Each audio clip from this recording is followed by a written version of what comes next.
Hello YouTube, this is Not Misfortune bringing you yet another video from the Supreme Commander 2 game. This is of course the Serpents Open Fall Tournament 2020.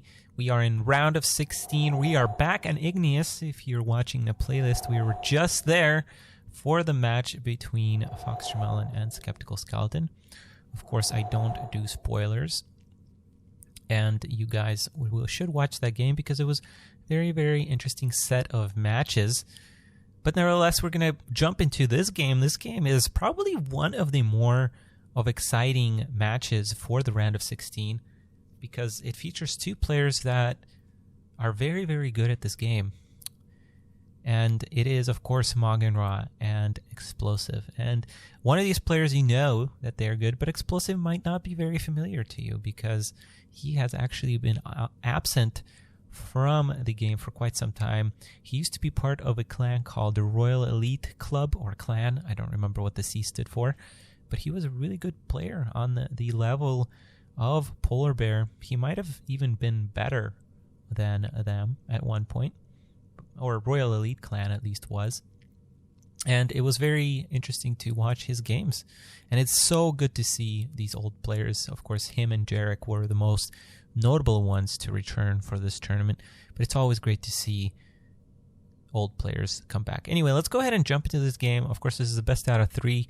Game 1. And we are going to set the speed to 3 on pausing in 3, 2, 1, play. And let's introduce our players, starting with our white Cybern Commander. On the top left of Igneous, we have Xplosive, starting off with, looks like an economy build, and actually throwing down a research station. That's not something we've seen on this map yet. He is also going to be putting down a land factory, and it looks like Xplosive is really comfortable playing land, even on air maps, because I've casted some of his games during the group stage. And he has not really been favoring the airplay, the air openings. So it's going to be very interesting to see how he deals with this air map, with land rather. I did note that a lot of the pro players seem to be very against this opening with just land on this map, because it can certainly be difficult with all these mass expansions that are super far from your opening position. His opponent on the right, let's not forget about our red UEF commander with the name of MauganRa. Now, MauganRa has chosen random for this tournament, so that is why we see him play these different factions. Of course, this game he's gotten UEF, and he has opened up with one air factory, and is going to be coming down here to the center and putting down 2 land factories. Looks like all the right moves from MauganRa so far, more of a standard build. Going to be even building a radar back here. I'm not sure I like the positioning of this radar. I think, well, actually, since his opponent opened up with land, I think maybe this is a little bit better to protect it. But there's such a long distance that I would prefer my radar to be as close as possible to my opponent. And maybe even this factory is a little closer so that I can set up a nice concave here. Because Brackmen don't do too well when they're firing on an open arc like this. And we've seen multiple examples of that, I think, in various replays that I've done in the past. And Xplosive is choosing a very loyalist-heavy composition here. I wouldn't even say loyalist-heavy. Well, exclusively loyalist.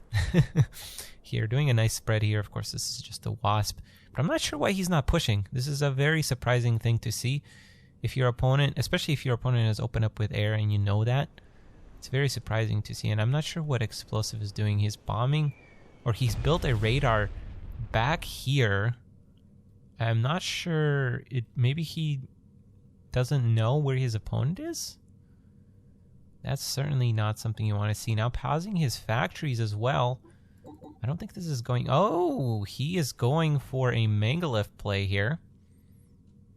Now, it's a bit concerning because he has no anti-air here at all. I don't think he even has anti-air on his factories here. Oh, he does have 2 anti-air upgrades here. But this Megalith is not going to be supported by any air. That's quite troubling here. And MauganRa is going to scout this. He's going to know that this megalith is going to come out in the way. Of course, that megalith is now going to be starting to build. And MauganRa should know at this point that he has free reign over everything else here. If I was Xplosive, I probably wouldn't even bother expanding over here. Maybe try to hide my engineer instead. And then at a later point when I'm actually pushing, I would expand. But nevertheless, this megalith is a very quick megalith. It's already out on at the 8th minute mark. But the unfortunate thing is that this map has such a long rush distance. And MauganRa, you know, he's #1 player for the SCS. So he's going to know to save his research points. And he does so indeed, getting a Fat Boy. And the Fat Boy is actually going to do very good on this map because of this choke point. All he has to do is get maybe 3, position them here, and just crossfire onto this ledge. That megalith is going to be at half health before it even gets to your base. And at that point, I mean, you can just kite with your Fat Boys going in 3 different directions on this map. And that's going to be pretty good. That's going to be pretty good. That's the way to go. Xplosive is pushing out with 2 megaliths, but they have absolutely no anti-air support. There's 2 towers here, but now there's actually adapters coming out, so that's pretty good for him. And it looks like MauganRa is going to realize the amount of anti-air, so actually I'm going to take all of that back. There's an engagement here. I'm not sure why. Oh my goodness, Xplosive. That was not the good choice at all here. Running head into shields, P-shields, all sorts of shields. This megalith is not being microed.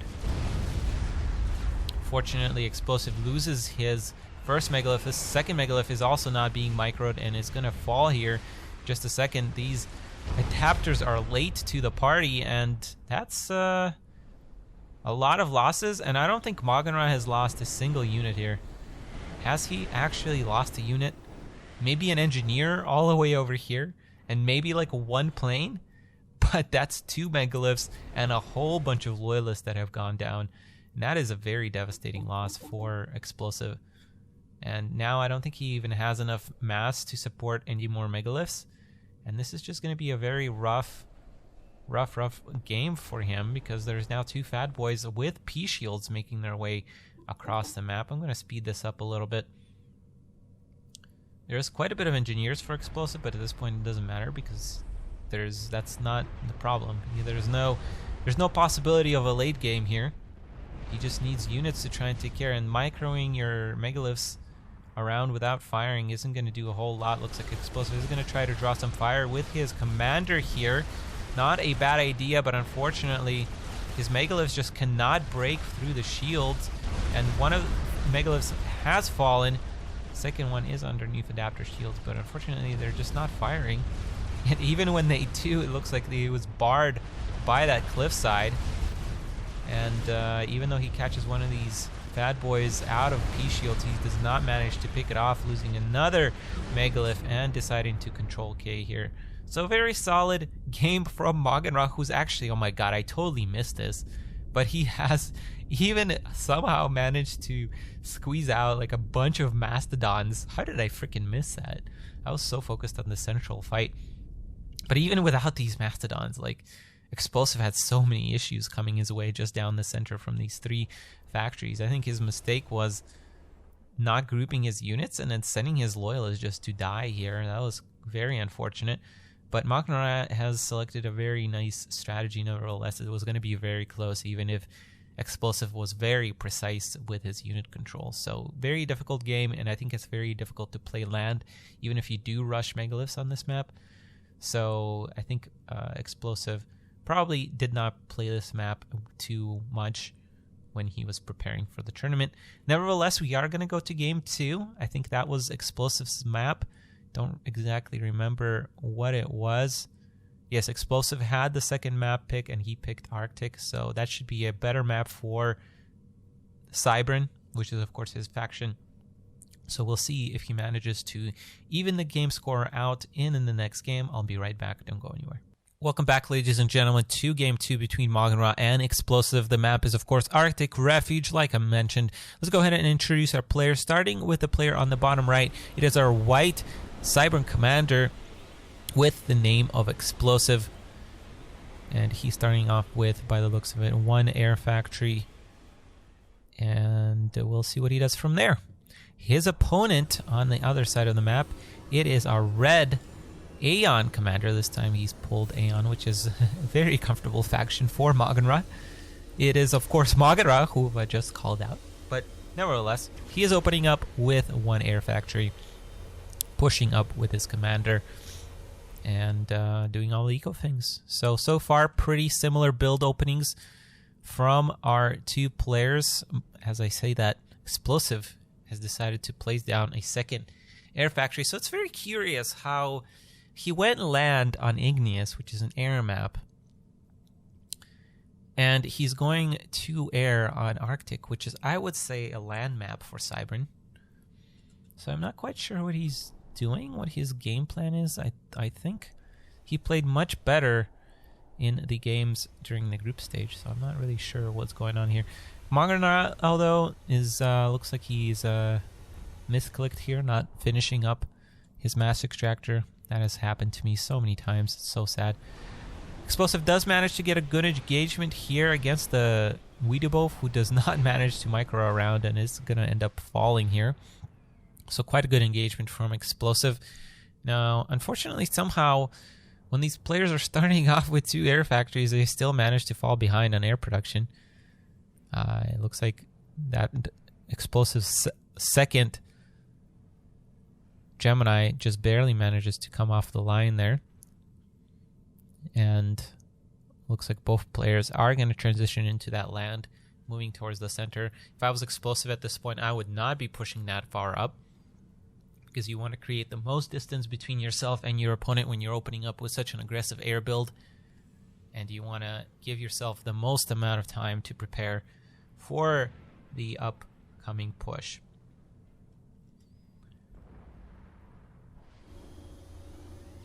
MauganRa expanding, by the looks of it, down the north expansion route here, and Xplosive is going down the south.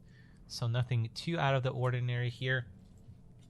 Xplosive is going to try and bombard this factory. That's an odd choice. But MauganRa has a single Kragdaus. Now, we don't see these too often, but they are certainly good anti-air unit.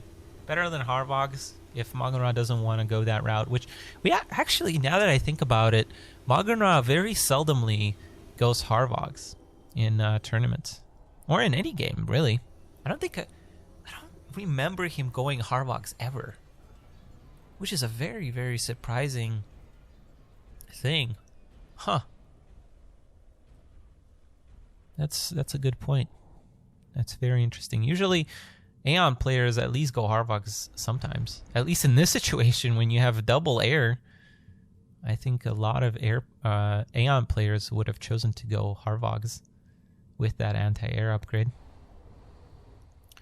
Somehow Xplosive just doesn't have that many planes. Did he stop production or something? No? Did he lose a bunch of planes or something? How did these players not manage to push out more planes with a double air factory opening? Let's actually speed this up to 3 here. Looks like MauganRa is going to push with his Kragdaus here. Of course, they're not going to do any real damage to the base, but of course they are going to establish dominance over these planes, which are not very numerous at this point. Xplosive looks like he's just going to be scouting with these planes for now. Now, the useful thing would be is, first of all, not to fly over this anti-air, but 2 is maybe bomb one of these outer mass extractors. Looks like Xplosive is going to try and capture this. And I think he might actually get it. Well, MauganRa will probably control K. Yeah, he does control K. And actually, MauganRa loses his forward expansion here, and loses quite a bit of units here in the process too. Xplosive is going to try and focus down this commander here.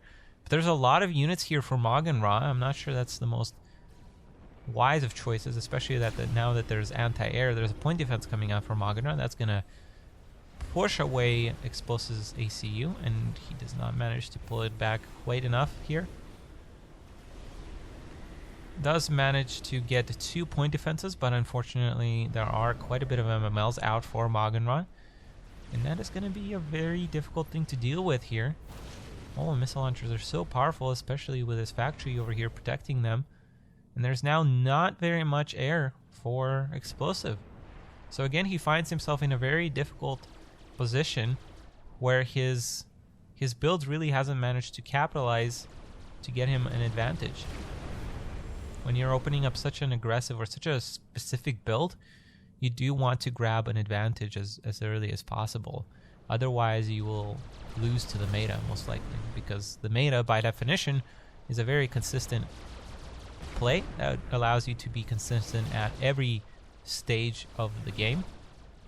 And one of these specific builds is specific to a certain stage of the game.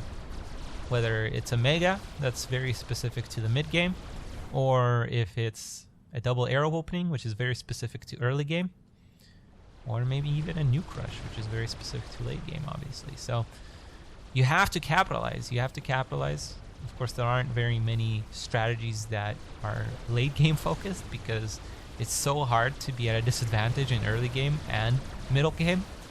So usually you don't even see mid game. Usually it's all about the early game specialized build. There's Shajas now out in the field as well. There's quite a bit of mobile missile launchers. Even with all these adapters here, Xplosive is starting to lose his factories. And it looks like his ACU is at about 25% health. MauganRa just slowly whittling away at Xplosive, and looks like there's a miss micro too. And Xplosive does end up falling. And quite honestly, I think this is two very unfortunate games for Xplosive.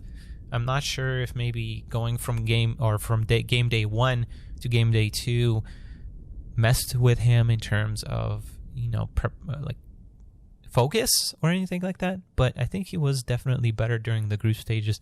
Of course, he didn't have an opponent like MauganRa in there. He did have Fortuna, but I felt like he did pretty decently against Fortuna. He could have even won at one point. But I think there was just a very weird strategy selection from Xplosive in these two games. I think he should have done the complete opposite of what he did in these two games. He should have opened up with land on Arctic and with air on Igneous. But nevertheless, it was very nice to see Xplosive if you're watching this game. Thank you so much for participating and actually donating to the prize pool. So thank you very much for that. And I know you've shown interest in playing more tournaments, so I'm really hoping to see you in future events if they do end up happening next year. As always, I'm going to remind you guys how you can support me. Please do check out my Patreon, patreon.com/NiteOM, NITEOM. And you can see the levels that you can support me. There's even a pledge specifically for tournament support, so you can check that out. Support me that way. But as always, please do like and comment on this video and subscribe to my channel if you have not done so already. Check out my Twitch as well, and check out the other videos from not only Serpents Open Fall, but all the other events we had throughout the year. We had so many great tournaments, so many great games to watch. Go ahead and check those out and give a shout out during those videos so that I know what you guys are watching. But for now, for this video, we are done. We have so much more to come. We have so many games left to publish, so be on the lookout for those. For now, this has been Nite of Misfortune. I hope you had a very nice time watching this video, and I hope to see you very, very soon.